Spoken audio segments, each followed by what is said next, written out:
Yurak qon tomirlarini asosiy muammosi bo'lib keladigan holatlar bu noto'g'ri ovqatlanish.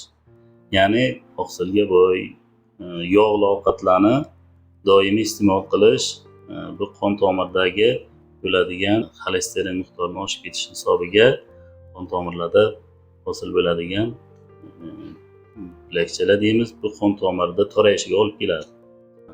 Maslahat beramiz bemorlarda, ayniqsa keksa yoshdagi bemorlarimizda ovqatlanish tartibini yo'lga qo'yish kerak. Ya'ni ovqatni asosiy massasini asosan kunning birinchi yarmida iste'mol qilishini, asosan suyuq mahsulotlar, meva mahsulotlari, har xil sharbatlar ichishlarni tavsiya qilamiz. Bemorlarda yana kasalliklar olib keladigan asosiy omil holatini normal bo'lmasligi. Bizda bo'ladi bemorlarimiz navbatchilikda, tungi navbatchiliklarda ishlaydigan bemorlarimiz bo'ladi.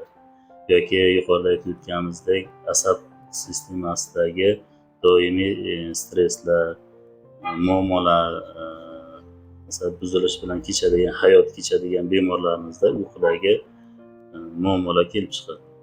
Buning uchun uyquni buzilishi ham bemorlarda chuqur nevrologik o'zgarishlarga olib keladi.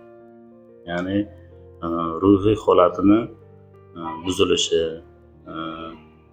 uyquda normal holatda bo'lmagan bemorlarda ko'proq stressga moyil bo'lib qolishi kuzatiladi. Shuning uchun bemorda uyqu faoliyatini yaxshilash, ovqatlanish rejimiga rioya qilish tavsiya qilinadi. Bo'sh miyada yoki asab sistemasida kasalliklar paydo bo'lmasligi uchun.